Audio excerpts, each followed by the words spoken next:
जय श्री राधे, हर हर महादेव। मित्रों, आज हम आपके लिए एक और रोचक वीडियो लेकर के आए हैं। एक राजा बड़ा धर्मात्मा, न्यायप्रिय और परमेश्वर का बड़ा भगत था। उसने ठाकुर जी का मंदिर बनवाया और एक ब्राह्मण को उस मंदिर का पुजारी नियुक्त किया। वह ब्राह्मण बड़ा सदाचारी, धर्मात्मा और संतोषी था। वह राजा से कभी कोई याचना नहीं करता था। राजा भी उसके स्वभाव पर बहुत प्रसन्न था। उसे राजा के मंदिर में पूजा करते हुए 20 वर्ष बीत गए। उसने कभी भी राजा से किसी प्रकार का कोई प्रश्न नहीं किया। राजा के यहाँ एक लड़का पैदा हुआ। राजा ने उसे पढ़ा लिखा करके विद्वान बनाया और बड़ा होने पर उसका विवाह एक सुंदर राजकन्या के साथ कर दिया। विवाह करके जिस दिन राजकन्या को अपने राजमहल में ले आए, उस रात्रि में राजकुमार को तो नींद आ गई, परंतु नई जगह होने के कारण राजकुमारी को नींद नहीं आई। वह इधर उधर घूमने लगी और राजमहल की सजावट की चीजें देखने लगी। देखते देखते जब अपने पति के पलंग के पास आई तो क्या देखती है कि हीरे जवाहरात जड़ित एक तलवार पड़ी है। जब उस राजकन्या ने देखने के लिए वह तलवार म्यान में से बाहर निकाली, तब तीक्ष्ण धार वाली और बिजली के समान प्रकाश वाली तलवार देख करके वह अचानक डर गई। वह डर के मारे उसके हाथ से तलवार गिर पड़ी और राजकुमार की गर्दन पर जा लगी। राजकुमार का सिर कट गया और वह मर गया। राजकन्या पति के मरने का बड़ा शोक करने लगी। उसने परमेश्वर से प्रार्थना की कि हे प्रभु, मुझसे अचानक यह पाप कैसे हो गया। पति की मृत्यु मेरे ही हाथों हो गई। आप तो जानते ही हैं, परंतु सभा में मैं सत्य न कहूँगी, क्योंकि इससे मेरे माता पिता और सास ससुर को कलंक लग सकता है तथा इस बात पर कोई विश्वास भी नहीं करेगा। प्रातःकाल जब पुजारी कुएं पर स्नान करने आया तो राजकन्या ने उसको देख करके विलाप करना आरंभ किया और इस प्रकार कहने लगी, मेरे पति को कोई मार गया। लोग इकट्ठे हो गए और राजा के आने पर पूछने लगे, किसने मारा है। वह कहने लगी, मैं जानती तो नहीं कि कौन है, परंतु उसे ठाकुर जी के मंदिर में जाते देखा था। राजा समेत सब लोग ठाकुर जी के मंदिर में आए तो ब्राह्मण को पूजा करते हुए देखा। उन्होंने उसको पकड़ लिया और पूछा, तूने राजकुमार को क्यों मारा। ब्राह्मण ने कहा, मैंने राजकुमार को नहीं मारा, मैंने तो उनका राजमहल भी नहीं देखा है। इसमें ईश्वर साक्षी है। बिना देखे किसी पर अपराध का दोष लगाना उचित नहीं है। ब्राह्मण की तो कोई बात नहीं सुन रहा था। कोई कुछ कहता था तो कोई कुछ। राजा के दिल में बार बार विचार आता था कि यह ब्राह्मण सर्वथा निर्दोष है, परंतु बहुत लोगों के कहने पर राजा ने ब्राह्मण से कहा, मैं तुम्हें प्राणदंड तो नहीं दे सकता, लेकिन जिस हाथ से तुमने मेरे पुत्र को तलवार से मारा है, तेरा वह हाथ काटने का आदेश दे रहा हूँ। ऐसा कह करके राजा ने उसका हाथ कटवा दिया। इस पर ब्राह्मण बड़ा दुखी हुआ और राजा को अधर्मी जान करके उस देश को छोड़ करके कहीं अन्यत्र चला गया। वहां वह खोज करने लगा कि कोई विद्वान ज्योतिषी मिले तो बिना अपराध हाथ काटने का कारण उससे पूछूं। किसी ने उसको बताया कि काशी में एक खड़ांग विद्वान ज्योतिषी रहते हैं। तब वह उनके घर पर पहुंचा। ज्योतिषी कई बार गए हुए थे। उसने उनकी धर्मपत्नी से पूछा, माता जी, आपके पति ज्योतिषी जी महाराज कहाँ गए हैं।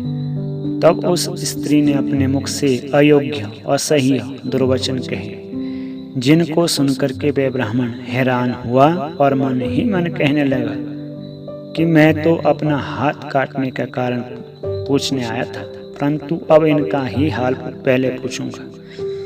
इतने में ज्योतिषी जी आ गए। घर में प्रवेश करते ही ब्राह्मणी ने अनेक दुर्वचन कह करके उनका तिरस्कार किया, परंतु ज्योतिषी जी चुप रहे और अपनी स्त्री को कुछ भी नहीं कहा। तदंतर वे अपनी गद्दी पर आ बैठे। ब्राह्मण को देख करके ज्योतिषी ने उनसे पूछा, कहिए ब्राह्मण देवता, कैसे आना हुआ? आया तो था अपने बारे में पूछने के लिए, परंतु पहले आप अपना हाल बताइए कि आपकी पत्नी अपनी जुबान से आपका इतना तिरस्कार क्यों करती है, जो किसी से नहीं सहा जाता और आप सहन कर लेते हैं। इसका क्या कारण है? यह मेरी स्त्री नहीं है, मेरा कर्म है। दुनिया में जिसको भी देखते हो वह उसका अपना कर्म ही है। यह स्त्री नहीं, मेरा किया हुआ भोगा हुआ कर्म ही है, और यह भोगे बिना कटेगा नहीं। अवश्यमेव भोक्तव्यम कृतं कर्म शुभ अशुभम ना भुगतं क्षीयते कर्म कल्पकोटि शतेरपि।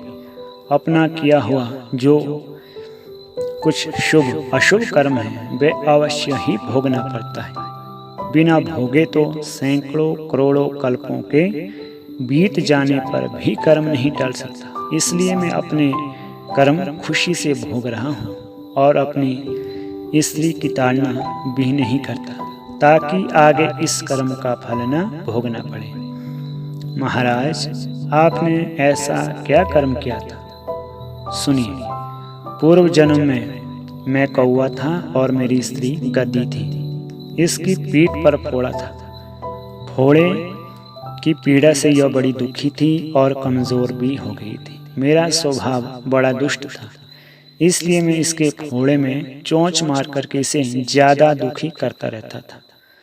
जब दर्द के कारण यह कूदती थी तो इसकी फजीहत देख करके मैं खुश होता था। मेरे डर के कारण यह सहसा बाहर नहीं निकलती थी, किंतु मैं इसको ढूंढता फिरता रहता था।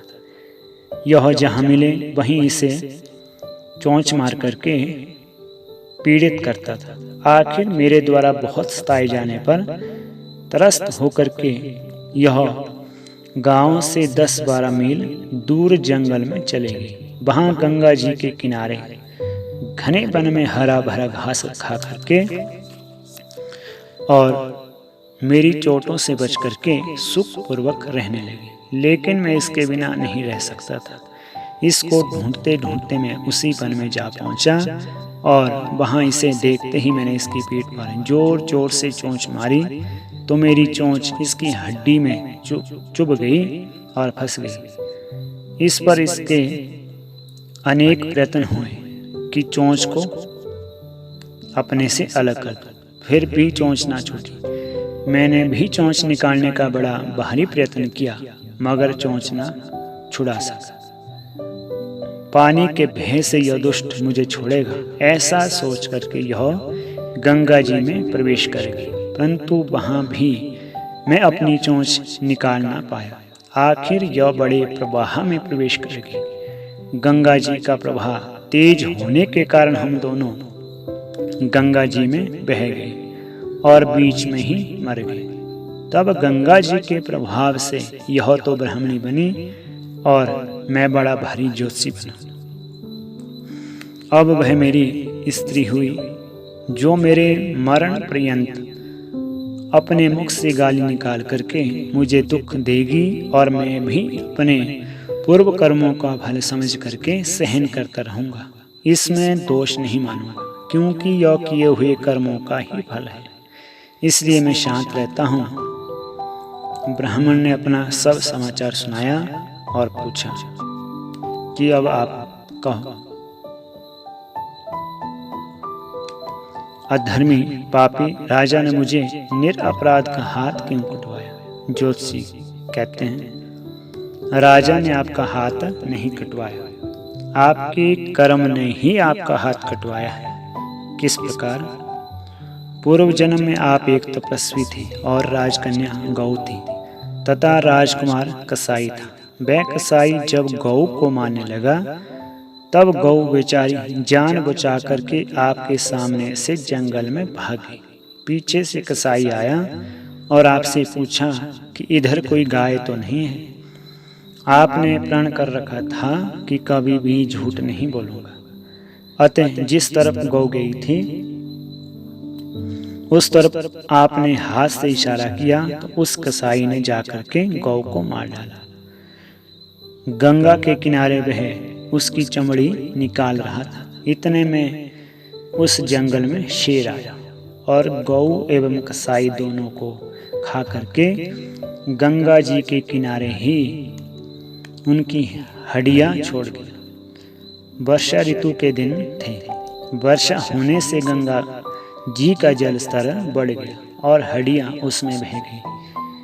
गंगा जी के प्रभाव से कसाई को राजकुमार और गौ को राजकन्या का जन्म मिला एवं पूर्व जन्म के किए हुए उस कर्म से एक रात्रि के लिए उन दोनों को इकट्ठा किया। क्योंकि कसाई ने गौ को हंसी से मारा था, इसलिए राजकन्या के हाथों अनायास ही तलवार गिरने से राजकुमार का सिर कट गया और वह मर गया।